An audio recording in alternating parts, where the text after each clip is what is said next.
자, 공통영어 미래인 김에 3단원 본문 Tuning out the science of noise cancellation의 첫 번째 파트를 진행하도록 하겠습니다. 자, 노이즈 캔슬링 기술을 핵심 소재로 다루는 본문이라고 했어요. 자, 첫 번째 파트 도입 부분입니다. Which is the better environment for studying? A noisy place or a quiet place? 자, 이렇게 질문을 던지면서 본문의 첫 번째 문장을 시작하고 있어요. 자, which는 의문사 중에서도 선택을 나타내는 의문사예요. 그러면 어떤 것이 더 좋은 환경일까? For studying. 자, 여기서 for는 전치사로 쓰였기 때문에 뒤에 ing 형태는 이제 동명사랑 함께 쓰인 거죠. 자, for는 다양한 뜻이 있지만 공부를 위한 환경, 무엇을 위한 이라는 뜻으로 뒤에서 꾸며준다고 해석합니다. 자, 공부를 위한 더 좋은 환경은 무엇일까? 자, 선택을 하라고 질문했으니까 선택지를 주겠지. 첫 번째, a noisy place, 소란스러운 장소 또는 a quiet place, 조용한 장소 이렇게 둘 중에 선택을 해서 자, 공부하기에 더 좋은 환경은 무엇일까? 이렇게 질문을 하고 있어요. 자, 다음 문장을 볼게요. Really do people want to put up with a lot of noise because it can be unpleasant and distracting. 자, 이 문장 구조는 조금 낯선 형태일 거야. 왜냐면 자, 이 rarely는 거의 뭐뭐 않는, 뭐뭐 하지 않는 이라는 부정어예요. 자, 그런데 이런 부정어, really, never, seldom 이런 부정어가 문장 맨 앞에 오게 되면 도치가 일어나요. 지금 문장 구조를 보면 주어가 여기 있지. 그래서 두, 주어, 동사 원형 형태로 도치가 일어납니다. 자, 도치는 문장 안에서 이 단어들의 순서가 바뀌는 거를 위치가 바뀐다고 해서 도치라고 하지, 원래 주어가 맨 앞에 있어야 하는데 부정어가 맨 앞으로 오고 의문문처럼 두가 오고 그 다음에 주어, 동사 이렇게 순서가 뒤바뀌는 도치 구문이 등장했어요. 그럼 해석은 어떻게 해야 될까? rarely가 거의 뭐뭐 않는 거잖아. 그러면 사람들은 거의 뭐뭐 하지 않는다 이렇게 해석해주면 돼. 자, 그럼 사람들은 거의 원하지를 않는다. 그럼 투부정사하기를 원하지 않는다 이런 뜻이겠죠? To put up with. 자, put up with 하기를 원하지 않는데 put up with는 참다, 인내하다 이런 뜻이에요. 그래서 동의어로 ensure 하나만 알아둘게. ensure. 사람들은 거의 참기를 원하지 않습니다. 자, 무엇을 참기를 원하지 않냐면 a lot of noise. 자, 많은 소음이니까 심한 소음을 참고 싶어하는 사람은 거의 없습니다. 이렇게 얘기하는 거죠. 자, 노이즈 소음은 셀 수 없으니까 단수 취급합니다. Because 왜냐하면 it can be unpleasant and distracting 했어. 자, 불쾌하고 주의를 산만하게 할 수 있기 때문이래. 자, 그럼 여기서 it이 뭐겠어요? it은 여기서 심한 소음을 의미해. 자, 근데 노이즈는 셀 수 없는 명사니까 이 대명사도 단수로 받은 거지. 자, 심한 소음은 당연히 불쾌할 수가 있고 그리고 distracting, 주의를 산만하게 할 수 있기 때문에 심한 소음을 참기를 원하는 사람은 거의 없다.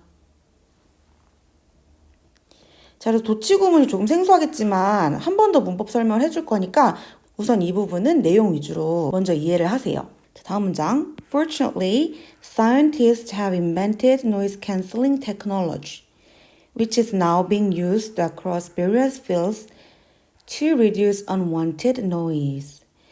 자, 다행히도 이렇게 시작하는 문장이야. 다행히도. 자, 과학자들은 have invented.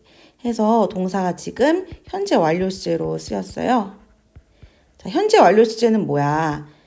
과거의 일이 현재에도 영향을 미친다는 거죠. 자, 그럼 무엇을 발명했습니까?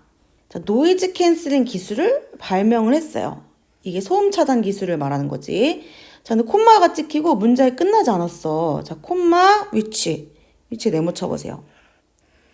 자, 위치 뒤에 보면은 주어가 빠져있는 불완전한 절였지. 그럼 이때 위치는 관계대명사로 쓰인 거야. 자, 그런데 위치가 선행사를 꾸며주는 구조가 아니라 콤마 위치로 서술되는 구조일 때 이걸 계속적 용법이라고 한다 그랬죠. 자, 계속적 용법은 보충성을 설명해준다고 생각하면 돼. 위치가 가리키는 건 뭘까? 자, 노이즈 캔슬링 기술을 말하는 거야. 자, 위치가 가리키는 선행사는 앞에 있는 노이즈 캔슬링 기술이요. 자, 그거에 대해서 보충 설명할 겁니다. 자, 노이즈 캔슬링 기술은 is now being used 이랬어요. 자, 여기 보면은 자, 요 부분은 수동태. 그리고 또 비동사 플러스 ing. 이 부분은 현재 진행형으로 나와 있지?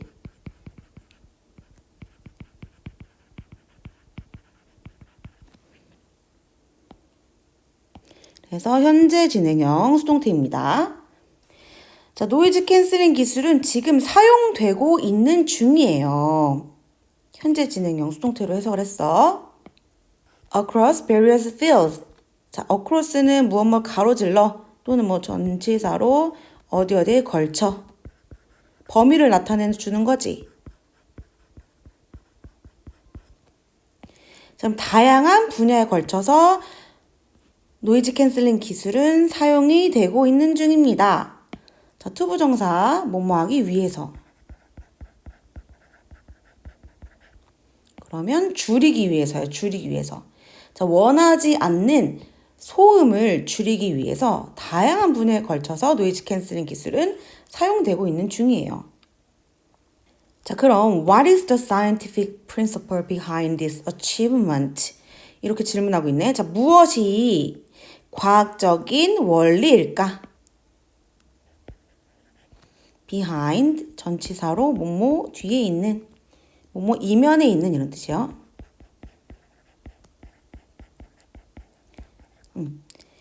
자, 그럼 이러한 성취 뒤에 있는 과학적 원리는 무엇일까? 이렇게 얘기하고 있지.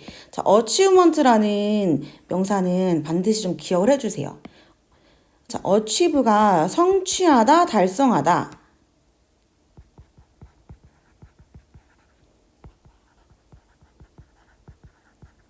라는 뜻으로 꽤 많이 나오거든. 자, 요 동사가 명사 형태가 된 거라고 기억을 해줍시다. 명사로 성취, 달성 이런 뜻이에요. 그치, 노이즈 캔슬링이 이미 활발하게 쓰이고 있는데 과학적인 업적, 성취, 달성 뒤에 있는 원리는 무엇일까? 자, to understand this, let's examine how sound travels 이랬어요. 자, 투부정사의 부사적 용법으로 시작하고 있어서 뭐뭐하기 위해서라고 해석을 하고, 자, 이것을 이해하기 위해서 이랬어요. 자, 그럼 이것은 위에서 말한 노이즈 캔슬링 이면에 있는 뒤에 있는 과학적인 원리를 말하는 거야. 자, 이 과학적인 원리를 이해하기 위해서 let's examine. 자, examine 외워주세요. 살펴보자. 검토해보자. 이런 뜻이야. 그럼 무엇을 의, 주, 동 간접 의문문이 왔어요. 간접 의문문 해석은 지로 하라 그랬지? 그러면 어떻게 소리가 이동하는지 그걸 살펴보고 검토해보면서 노이즈 캔슬링 뒤에 있는 과학적인 원리에 대해서 한번 파헤쳐보자 라고 하면서 이제 본문 첫 번째 파트가 시작을 하는 거예요. 자, 그래서 첫 번째 파트의 내용은 좀 간략하고 크게 복잡한 내용은 없었지만 우리가 이제 처음 보는 구문이 등장을 하는 거야. 자, 바로 이 도치 구문이었어요. 자, 이 도치 구문을 쌤이 좀 풀어서 설명할 테니까 첫 번째 파트 마지막 문장 밑에 조금 필기할 자리가 있어. 거기다가 도치 구문을 아주 간단하게만 정리를 해볼게요. 자, 우선 도치라는 문법 용어를 설명해 본다면 문장 성분의 위치가 바뀌는 것을 도치라고 해요. 위치가 전도된다고 해서 도치 이렇게 한자로 부르는 거야.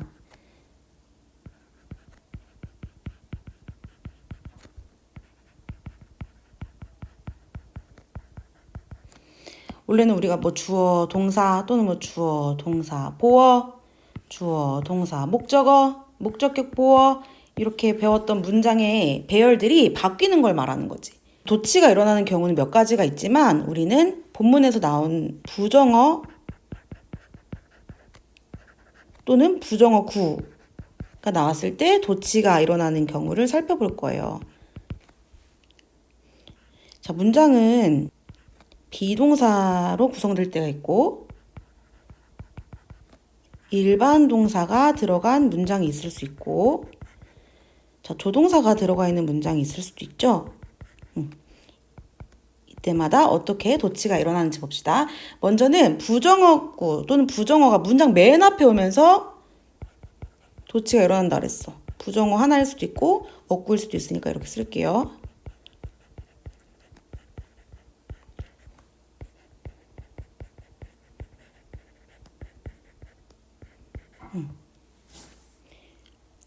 자, 이 부정어의 종류에는 아까 나온 rarely 거의 뭐뭐 않는, little 거의 뭐뭐 않는, seldom 거의 뭐뭐 하지 않는, 절대 뭐뭐 하지 않는 never 이런 것들이 부정의 의미를 담고 있는 단어들이야. 이런 것들 문장 맨 앞에 왔을 때는 자, 비동사가 있는 문장에서는 부정어구 다음에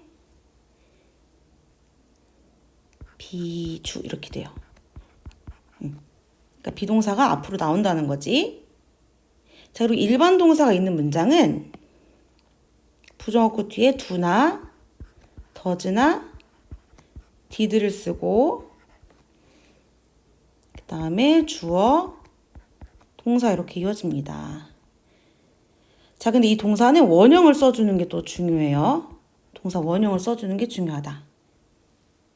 왜냐하면 do나 does나 did 조동사의 개념으로 오는 거거든. 그래서 동사 원형으로 써주고 자, 문장에서 조동사가 있는 경우는 자, 그 조동사가 앞으로 이동해서 부정어구 뒤에 위치하게 됩니다. 그래서 조동사, 주어, 그다음에 동사, 원형의 형태를 띠게 되는데 여기서도 동사 원형이라는 게 중요해요.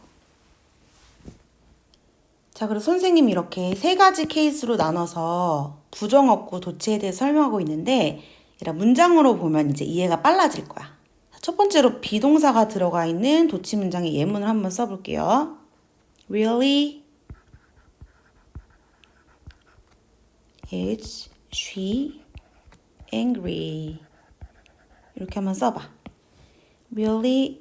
Is she angry? 하면은 부정어 다음에 비주 이렇게 나온 거 맞죠? 그러면 그녀는 거의 화를 내지 않는다는 거야. 근데 이제 이렇게 부정어를 맨 앞에 쓰면 얘를 강조하는 거지. 거의 그녀는 화내는 일이 없다. 이렇게 쓰이는 거예요. 자, 예문을 보니까 어렵지 않지? 자, 그럼 이번엔 일반 동사가 있는 문장이 부정어로 인해 도치된 예문을 하나 써볼게요. 자, 똑같은 부정어를 하나 쓰자. Really? Do I eat fast food? 그러면 거의 뭐뭐 하지 않는다는 부정어를 강조한 거예요. 거의 나는 패스트푸드를 먹지 않는다. 이렇게 되는 거지. 부정어구, do, 주어, 동사, 원형 이렇게 되는 거야. 그럼 어떨 때 does 쓰고 어떨 때 did 써요 한다면 does는 현재 시제이고 3인칭 단수일 때 주어가 3인칭 단수일 때 그리고 did는 과거 시제일 때 쓰는 거죠. 자, 그럼 마지막으로 조동사가 있는 문장에서 부정어가 강조돼서 앞으로 왔을 때 또 어떤 예문이 가능할까? Really?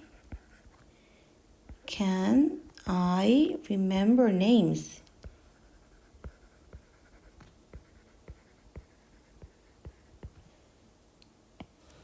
그래서 부정어 다음에 조, 주, 동사 원형. 조주동 이렇게 왔어요. 그럼 거의 나는 이름들을 기억할 수가 없다는 거야. 난 이름들을 거의 기억을 못해. 이렇게 얘기하는 거죠. 자, 그래서 부정어가 이렇게 앞으로 오게 되면은 비동사나 이런 조동사가 주어보다 앞으로 오게 되면서 위치가 바뀌어요. 그래서 사실 우리는 도치구문을 배우면서 머리가 좀 아플 수 있지만 사실 필자가 이 단어를 좀 강조하고 싶은 거야. 이 단어를 좀 강조하고 싶으면서 뒷문장의 구조가 변화가 일어난다. 라고 우리가 좀 강조의 화법, 문학적 기법 이렇게 받아들여주면 좀 더 이 문장들이 인상 깊게 해석을 할 수 있을 것 같아. 자, 그래서 도치 구문의 예문들을 정리를 한번 해주시면서 본문 첫 번째 파트의 내용도 정리를 잘 해두시기를 바랍니다. 정리를 잘 하시고 두 번째 파트로 넘어오세요. 수고하셨습니다.